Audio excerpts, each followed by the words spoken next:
गुरुर्ब्रह्मा गुरुर्विष्णु गुरुर्देवो महेश्वर गुरु साक्षात् परं ब्रह्म तस्मै श्री गुरुवे नमः।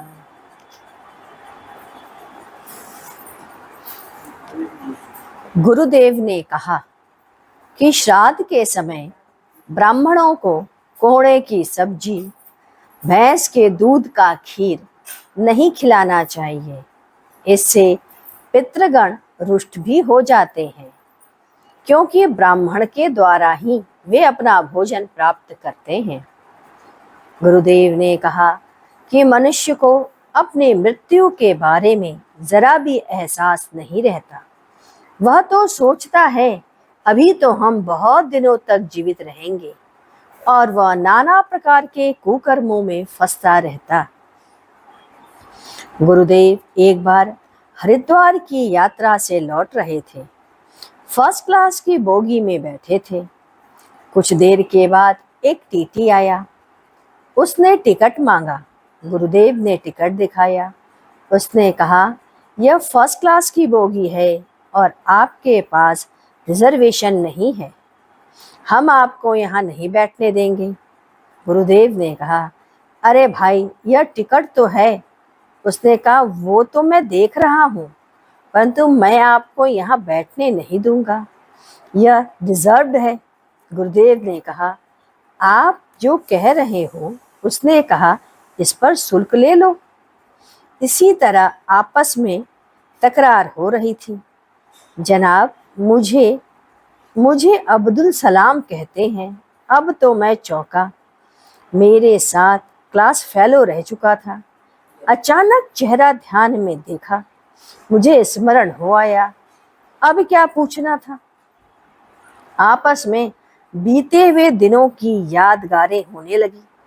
वह कहने लगा, अरे सुरेश, तुम्हें कोई भला भूल सकता है? तुम कितना ही हंसी किया करते थे। कभी लोगों का बाल बिगाड़ देते, कभी शब्दों का अर्थ बिगाड़ देते, अजीब तरीके से तोड़ मरोड़ करके उस लाइन को प्रस्तुत कर देते थे। अध्यापक भी तुम्हारे इस शब्द ज्ञान पर आश्चर्यचकित हुए बिना नहीं रहते थे। इस तरह सारे दृश्य अचानक तुम्हें देखकर याद आ गया। पुनः गुरुदेव ने उसके परिवार का हालचाल पूछा। उसने कहा, जो गुजर जाए, मेरी इकलौती पुत्री थी जो अब संसार में नहीं है। इस तरह की अनेक बातचीत हुई। उसने कहा, एक बार की घटना है। मैंने टीटी बनकर आया। मेरी पोस्टिंग फर्स्ट क्लास के बोगी में थी। गाड़ी एक छोटे स्टेशन पर रुकी। एक आदमी चढ़ गया। मैंने कहा, यह फर्स्ट क्लास की बोगी है, उतर जाओ। उसने कहा, भैया, मुझे चढ़ जाने दो। आगे की सभी डिब्बे के गेट बंद हैं और मुझे घर जाना अति आवश्यक है। बेटा, मैं मुसलमान, मेरे अंदर ऐसे ही हिंदुओं के प्रति नफरत थी। अतः मैंने कहा, मैं तुम्हें हरगिज नहीं चढ़ने दूंगा। उसने कहा, मेरे पास टिकट नहीं है और ना उसके पास है। अब मुझे और भी क्रोध आया।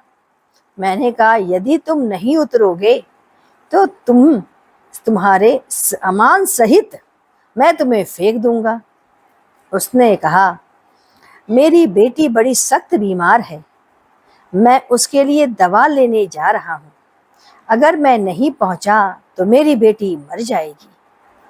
यदि मेरी बेटी मर जाएगी तो समझ लो तुम्हारी भी बेटी जिंदा नहीं बचेगी। अब तो मुझे और भी क्रोध आया और मैंने उसे चढ़ने नहीं दिया। मैं ट्रेन की वापसी कर घर आया। उस समय मेरी अच्छी कमाई हुई थी। दोनों की दोनों जेबें भरी थी। घर के दरवाजे पर पहुंचकर मैंने अपना कोट उतारा। मेरी बीवी ने कहा, बिटिया मर गई, मुझे काटो तो खून नहीं। बेटी ऐसी बीमार तो नहीं थी। मुझे आदमी की बात याद आ गई। तब से आज तक यदि इस तरह का कोई भी परेशान व्यक्ति मुझे मिलता है तो जैसे भी हो उसे मैं बर्थ दे देता हूँ। और उस व्यक्ति की आह ने मेरी बेटी को ले लिया। गुरुदेव ने कहा, आप अपने परिवार में रहते हो, अपनी सास को, अपनी ननद को, अन्य सभी को अपनी वाणी से तकलीफ ना दो। अपने कृत्य से किसी को भी हताहत मत करो। व्यक्ति को आसक्ति होती है, उसे कष्ट दोगे तो संभव है उसकी आह निकले, आपको वह कष्ट पहुंचा दे, वह आह आपको लग जाए। व्यक्ति नहीं समझता, प्रकृति हर क्षण हर पल तुम्हारे एक एक कृत्य को, एक एक शब्दों को देखती रहती है। उसका फल उसकी आवश्यकता के अनुरूप या उसी स्वरूप में प्राप्त भी होता है। अतः अपने जीवन में किसी को अपने द्वारा कष्ट मत दो। अगर तुम उसकी मदद नहीं कर सकते हो तो मत करो, परंतु ऐसा कृत्य मत करो कि उसकी ऐसी वाणी निकल पड़े जिससे कि उसकी आत्मा पीड़ित हो जाए। कुछ समयों के बाद एक सज्जन मिले। उन्होंने बातचीत के मध्य बताया, अब्दुल सलाम जो टीटी था वह मर गया। सुनकर बड़ा ही कलेश हुआ। इतनी कम उम्र में प्रकृति का विधान भी कुछ अजीब है।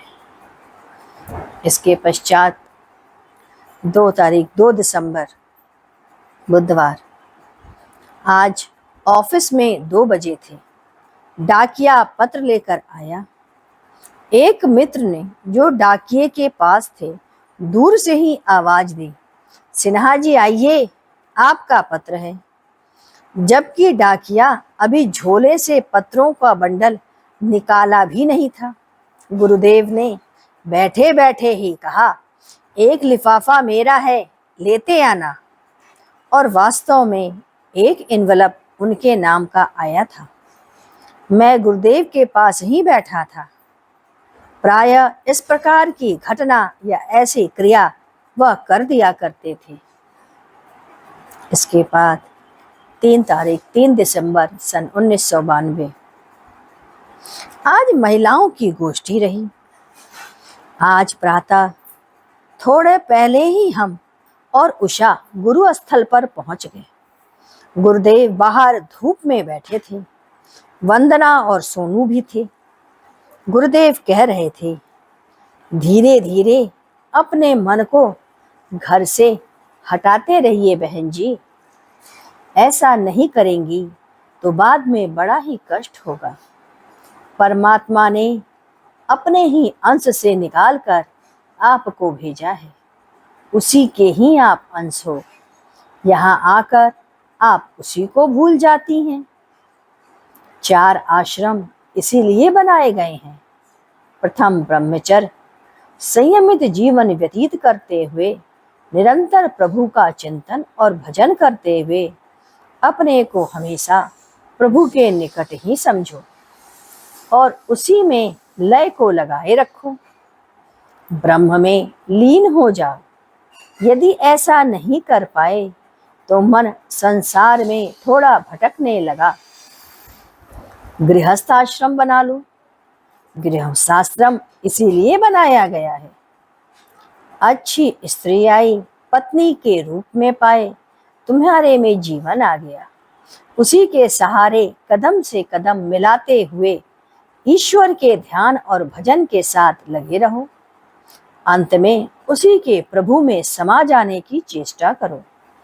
यदि गृहस्थाश्रम में तुम अपने को ईश्वरानुरागी नहीं कर पाते तो गृहस्थ के झंझट में भगवान का मार्ग रुकावट डाल रहा है। तब वानप्रस्थ आश्रम आया। वानप्रस्थ परिवार से अलग हटकर भगवान के चिंतन में डूब जाओ। अतः उसी हिसाब से 24 वर्ष तक ब्रह्मचर्य, 24 से 48 तक गृहस्थ, 48 से 60 तक वानप्रस्थ और उसके बाद सन्यास। सन्यास कहा गया है सब कुछ त्याग दो और एकदम ही अलग होकर के जियो। आइए हम लोग गुरु वंदन करें। ओम गुरु ओम गुरु ओम गुरुदेव, जय गुरु जय गुरु जय गुरुदेव। ओम गुरु ओम गुरु ओम गुरुदेव, जय गुरु जय गुरु जय गुरुदेव। ओम गुरु ओम गुरु ओम गुरुदेव, जय गुरु जय गुरु जय गुरुदेव। ओम गुरु ओम गुरु ओम गुरुदेव, जय गुरु जय गुरु जय गुरुदेव। ओम गुरु ओम गुरु ओम गुरुदेव, जय गुरु जय गुरु जय गुरुदेव। ओम गुरु ओम गुरु ओम गुरुदेव, जय गुरु जय गुरु जय गुरुदेव। बोलिए सद्गुरुदेव की जय। सद्गुरु तुम्हें शत शत नमन, सद्गुरु तुम्हें शत शत नमन, सद्गुरु तुम्हें शत शत